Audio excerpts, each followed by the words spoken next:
阿 Tony 再繼續傾偈。咁啊，之前就講咗佢事業啊，講咗佢阿沙個感受啦。咁就今次咧就講佢個話題就係佢嘅興趣啦。咁啊，我所知佢曾經都幾投入攝影呢個嗜好裏邊嘅。咁啊，甚至乎出咗啲著作，係有影集。咁我哋大家介紹下。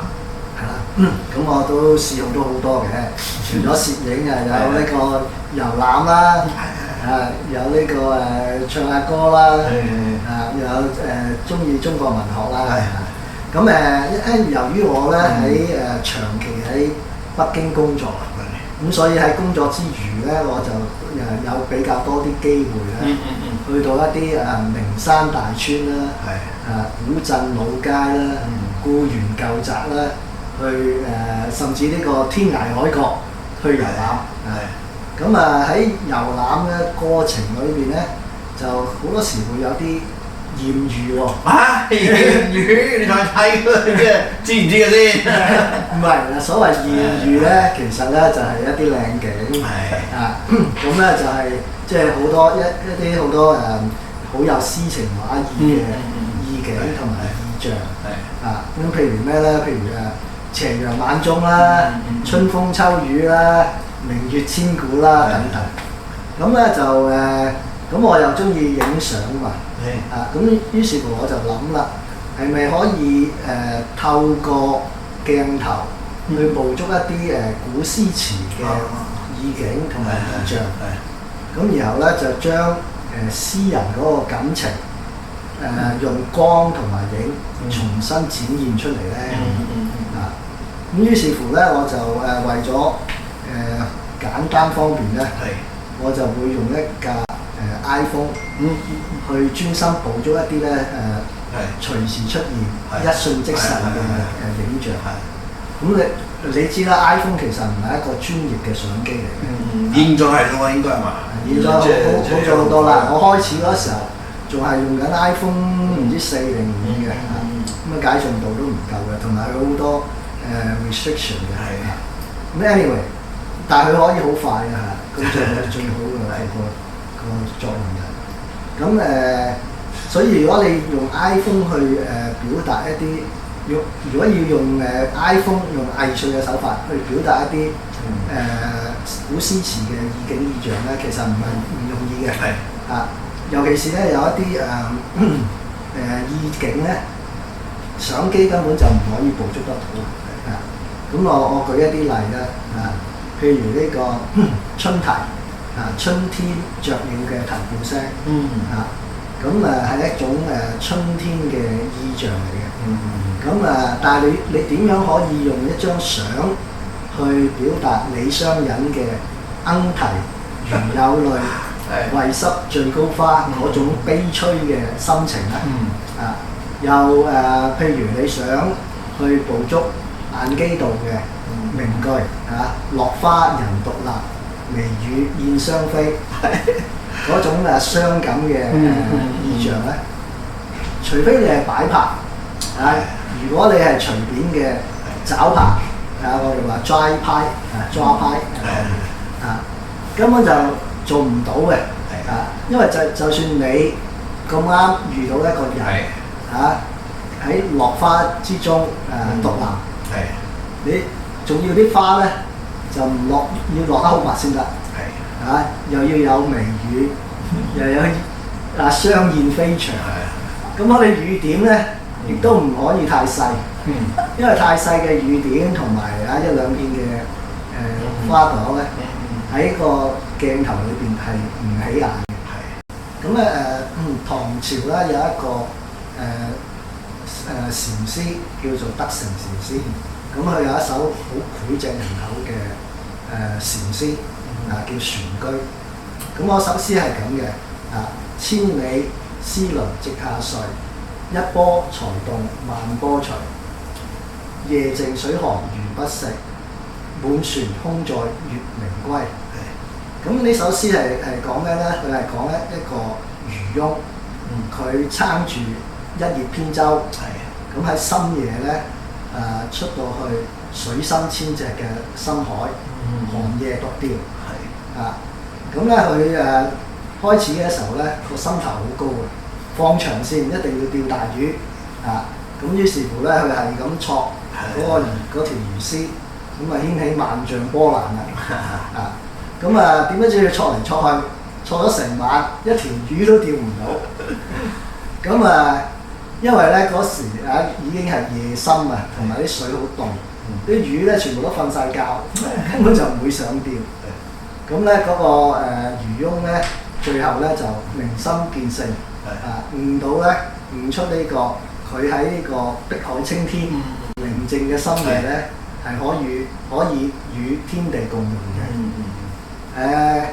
佢雖然釣唔到魚，但係咧佢嘅空船咧就滿載咗嗰啲清風明月所以佢唔係一無所有。咁咧呢首詩咧就正好咧就係點出我希望透過鏡頭去重現古詩詞意境嘅心路歷程。開始嘅時候咧，我抱住好高嘅期望，但係咧好多時咧真係空手而回。有時明明見到一啲好靚嘅景，好合適嘅意象，但係咧由於準備唔充足，唔夠時間去撳嗰個快門，於是乎咧就好似一無所獲咁。咁但係自己又諗深一層咧，就係當然捕捉到咧就最好啦。捕捉唔到錯失良機，亦都冇乜問題嘅啫。只要你個人豁達隨緣隨意而安，咁就冇乜所謂可得可失嘅啦。只得限度咧，我當時咧係經歷咗、體驗咗古詩詞裏邊出現嗰種意境。咁我好似穿越咗時空咁樣，去到同嗰個詩人對話交流。咁得到心靈上面嘅共鳴啦。咁所以就算空手而回咧，都好開心嘅。大家即係都意會到佢當時嘅心境咯。冇錯啦。咁其實你當為一個創作咁計啦，就你首先係因應你所知嘅詩詞去揾個畫面去捕捉啊，定係我哋影咗啲相翻嚟，即係整理好之後先？即係對應翻個詩詞去再編排你嗰個影集。兩樣都有嘅。兩樣都有。就係會諗咗嗰個讀咗嗰個詩詞，就諗下啟發咗好多靈感出嚟。係啦，啟發啲靈感。咁我究竟嗰時就會諗，究竟可唔可以透過相機去展現出嚟咧？咁譬如我頭先提過呢個落花人獨立，微雨燕雙飛。我當時讀完之後咧，就好想去將佢影咗捕捉到，去展現出嚟。但係好似我頭先講，根本就冇乜可能。於是乎咧，有好多時咧就係放棄咗啦。咁要再揾過一啲合適嘅詩詞嘅意境去做。咁亦都好似你頭先話齋咧，我會有時影咗嗰啲相。翻到去慢慢去整理嗰時候咧，咦諗到靈感嚟啦，係啦，個靈感嚟啦，咦係喎呢個，即係可以啱呢個意境喎，咁就再去翻落去。介紹下你個影集啦，即係個編排係點樣啊？即係話真係將你即係過去嘅作品整理咗之後咧，就點樣擺埋落你詩詞，配合翻一個篇幅咁樣。呢本咧就係光影之美啦，就係其實咧就我頭先講啦，有好多時都係捕捉唔到嘅，但係咧好彩咧，我仍然都係會捕捉到一啲古詩詞嘅意境，咁結集到成書，就出版到呢本光影之美。但係其實咧裏邊嗰啲內容啊，其實經過好多年嘅啦，咁喺我影完之後咧，我好多時會係將佢配咗嗰個詩詞啦，即係將佢配落文字嗰度，就然後就係主要係講嗰、個嗰啲相係點樣可以展現到嗰個古詩詞嘅意境啊。咁就我做完之後咧，好多時咧就會係將佢放上去Facebook，或者嗰、個同埋嗰個微信嗰個朋友圈裏邊嘅，俾人同啲人分享啊。咁啊有啲就好成功啦，好多個 like 啦，有啲咧就相對悶嘅，啲人就唔中意睇嘅。咁其實好多我做咗好多噶啦。咁到最後我退休啦，退休之後咧就好多時間，冇嘢做，咁將佢再重新整理，就將我覺得比較有意義嗰啲就攞出嚟，然後咧就集合成書就拎去排版啦，去出版。咁但係出版嘅過程都係需要好長時間嘅，要慢慢去edit 啊、編輯啊，啲相點樣放法啊。其實我係呢個係印刷咗2次㗎啦。第一次覺得即係唔合啲嘅標準，唔合心意，然後再印過。咁再印過咧，其實都唔係咁合自己心意嘅，只不過係啦，算啦，已經做咗2次啦。咁即係出一個影集咧，同出版社嗰個關係係點樣啊？攞一個默契咁樣，即係嗰個啟動係點樣可以令到佢即係你自己主動去設計諗咗一本咁嘅刊物出嚟啦，咁就係咪都要主動去同出版商去傾？要因為你要首先你要話咗俾佢聽你自己嘅心意，你係想點樣設計？咁當然佢亦都會俾啲意見啦。咁但係我諗嘅嘢佢未必做到嘅。咁佢會有啲 feedback 㗎啦，就話呢個呢張相唔得嘅，譬如嗰張相個 resolution 太細，你冇可能放到咁大嘅，太大你好大好多微粒。即係佢有佢哋嗰方面嘅顧慮就同你溝通翻。冇錯啦。咁蘇灣而家有冇第2個project 想做啊？咁如果講啲相，我仲有好多嘅，咁但係要諗到一啲比較突出嘅題材啦。因為咧我其實曾經諗過㗎，因為出一本咁嘅攝影集咧，你講到攝影咧，好多人攝影都好出色嘅，好叻嘅。你如果淨係相咧，你冇可能係超越到其他嘅人嘅。於是乎點解我要將相同埋古詩詞結合一齊，去出版呢一本攝影集，比較獨特啲。咁所以咧，我如果要再出另外一本咧，我就要諗一個係比較獨特嘅。我嗰度咧，我都可以建議咧，即係既然你即係叫儲咗咁多嘅作品啦，咁原則上而家因為電子平台啦、電子嗰個媒體咁多咧，咁其實可以考慮下一個係類似視頻咯。好啊！譬如你又可以念埋你嘅詩詞啊，咁就作為 background，咁加啲 music 啊，咁我諗都係。呢樣嘢就要請教你啦。係咯，我可以幫手嘅，即係絕對義不容辭。因為有視頻我就比較外行一啲。係啊，你可以諗嘅，因為我睇到你而家你過去做咗一個影集啦，咁。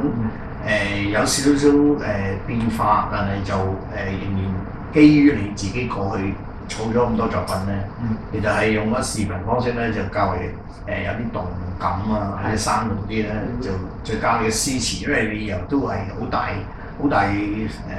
個幅度咧係有詩詞擺落去咁樣，即係我覺得係值得可以試呢個做法。咁又係另外一個表現社交平台又而家咁多都係用視頻去大家同啲讀者好咩溝通啦，咁就可以，我覺得係可以做。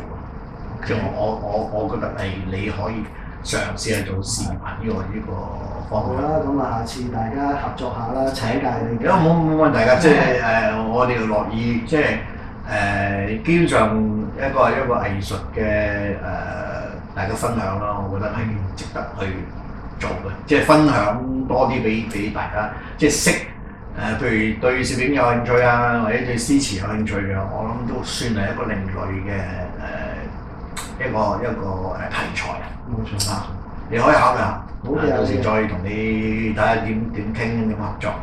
咁而家除咗你咁多嗜好啦，咁又中意唱 K 啊，因為我曾經同你唱過 K。咁唱 K 有冇啲令到你你覺得點解你咁中意唱 K 咧？因為咧唱歌咧我哋都傾過啦，其實對身體係非常個健康咧尤其是身心嘅健康就好有幫助我每次唱完歌咧，我都好 happy 嘅因為佢會俾到一啲抒發咗係啦，一啲幸福指數即係佢會激發到你一啲喺腦裏邊出一啲血清素嗰啲係就快樂嘅泉源太太即係唱歌嗰個興趣大唔大？佢唱歌興趣唔大。講翻啦，你用呢啲裝飾啦，即係話都係一啲camera 可以上可以跟上咁可以介紹下你而家你啲咁有品味嘅，算唔算係收藏品定咩？點形容呢個？都係收藏品嚟嘅，兩幅都係喺拍賣會裏邊買嘅。阿 Tony 你本身係學書法，係咁或者介紹下你呢啲收藏品啦。咁呢一幅咧就係方少麟女士嘅書法嚟嘅。咁方少麟咧就係呢位啦，佢有呢本嘅畫集啦。咁咧方少麟咧就係陳邦生嘅阿媽嚟嘅。你雖然見到佢咁老啦但係佢嗰個你睇到佢啲書法咧，就非常有童真嘅，好得意嘅佢嘅書法。咁呢個書法，呢個係佢自己個人嘅風格嚟㗎咯喎。佢自己個人風格嚟㗎，你睇下。咁呢個咧其實係講咧就好學近乎智，力行近乎仁，知恥近乎勇，智仁勇三者，天下之大德也。咁你睇下佢嗰啲筆畫嗰啲strokes都非常好似細路仔寫字咁嘅，好得意嘅，好特別嘅。你譬如睇個力字咧，嗰一畫哇，好長嘅。咁呢個係佢自己嘅風格。咁呢一幅咧就係趙少皇嘅作品嚟嘅。嶺南派大師。嶺南派大師咁佢係比較特別啦，上邊係書法啦，下低就一幅畫咁樣嘅。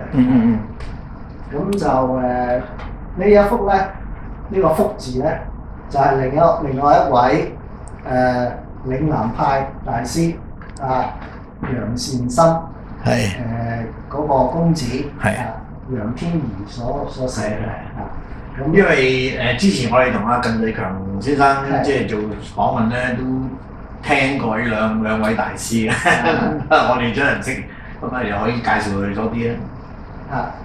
咁呢兩位大師咧，都係嶺南派嘅畫家嘅宗師嚟嘅。咁佢哋兩個咧，其實都係喺香港嘅。咁佢哋嘅所謂嶺南派咧，就係同北方嗰個有一啲分別嘅。咁嶺南派咧就係比較係有一啲日本嘅風格日本畫嘅風格。因為呢啲嶺南派嘅大師咧，佢好多都係去過日本度讀書留學嘅，去學習呢啲畫嘅。咁所以佢哋嘅畫風咧，就同北方嗰啲畫家咧有好明顯嘅分別嘅。喂 Tony，多謝晒你今日我哋過嚟打攪你咁耐，我哋食咗你啲咁有特色嘅一啲食物，咁請咗我哋食咗個下午茶，咁飲咗一杯好飲嘅咖啡。咁日後我希望有其他話題同你再深入探討。多謝晒你。好嘅。咁係啦，即係我哋日後睇，希望嗰個我哋諗法個視頻嗰度有冇一啲可以真係合作空間。係啦，今日非常多謝你抽時間上嚟啦，咁就我都好希望咧喺視頻方面有啲新嘅絕對可以同你合作，同埋請教你喺嗰方面嘅。同埋咧，我哋再加到一句啦，就係希望阿山仔即係師兄弟咁多啲即係肯上嚟我哋嘅節目啦，傾多啲啦。OK，又再同你傾偈。好嘅，多謝晒。咁咧呢啲咧就係我喺北京嗰時候收藏嗰啲一啲古董，但係都當然唔係非常值錢嗰啲啦。嚇，咁就同埋係比較呢啲係清朝後期嘅，呢個係銅字啦，呢個江水啦，呢個都係江水。咁呢個咧就係黃花梨嘅櫥櫃，係清早期嘅。咁咧其實咧就係而家咧就如果要將呢啲所謂古董咧帶出境咧係要審批嘅。咁我當時臨退休翻香港嘅時候咧，我就揾咗20件呢啲咁嘅古董啦，咁就拎去審批，咁佢就批咗18件，咁呢度係其中一啲。派大師楊善深個公子叫做楊天儀，咁佢又係一個畫家嚟嘅。咁呢幅就係一個即係話一個樹林啦，都係一類嘅山水畫嚟嘅。咁係咯，佢同我哋都好熟嘅。佢又幫我光影之美咧寫序嘅。就係而家係好出名嘅一個中國嘅雕刻家，叫做任哲。咁你喺呢個交易廣場外面咧，你會見到同一個類型嘅作品都係武士，不過嗰好大個嘅。嗱呢一對咧就係台灣嘅好出名嘅雕刻家朱銘嘅作品叫對打。咁咧呢一個對打咧，你又喺呢個交易廣場出邊咧，又係一對嘅，但係佢嗰個係幾個人咁高嘅。咁呢個咧小王子，就係呢個又係中國個一個雕刻家叫做沈敬東呢位沈敬東嘅作品嚟嘅。咁呢個朱銘嘅作品係咪都係變咗係迷你版啦？佢其實大部分做俾啲普通人嘅都係咁大嘅。嗰啲係喺戶外嗰啲特大咁嘅。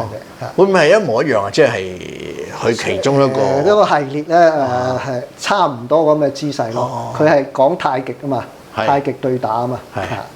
咁有唔同嘅姿勢嘅，咁但係咧都係差唔多咁嘅。呢個特別大嘛？呢個。咁呢個咧，呢位女士咧，就係另外一位中國嘅雕刻家，叫做張德第。咁就係一位女嘅雕刻家嚟嘅。咁佢嘅作品係其實好巨大嘅。喺人民大會堂出邊嗰啲咁大嘅，咁呢個咧就係迷你版啦，真係。咁咧就係一個女士啦，咁就非常似我太太嘅。佢咪為特登為你太太而做㗎？差唔多啦。咁同佢哋嘅淵源係咪真係喺啲北京做事嗰時即係冇錯認識㗎？都係喺北京嗰時認識嘅。張有興都係其實喺北京嗰度識嘅。咁因為張有興個女咧，張天愛咧，佢其實就係喺北京生活嘅，佢同我哋一樣嘅。咁我哋就喺北京識咗張天愛，咁張天愛喺北京咧，主要而家係教嗰啲芭蕾舞嘅。咁就張有興咧就耐唔中去北京探張天愛嘅。咁於是乎我哋又有幸咧，又見到個大師兄咁同佢傾下偈咁。係啊，都幾即係有緣喎嚇。係啊，我其實真係好有緣啊！我話俾你聽咧，張有興咧其實係嚟過我哋嗰個 speech day 嘅。係我 Form 3嗰陣時候咧，佢係頒獎俾我嘅。佢係 guest of honour 嚟嘅。佢記唔記得啊？仲佢記得。咁我再見翻佢嗰時喺北京咧，佢已經90幾歲啦。但係當時佢仍然都係啲思想非常清晰嘅。我同佢講談天說地啦，講下啲政治嗰啲嘢啊。咁佢仲係嗰時好思想好清晰好敏捷嘅。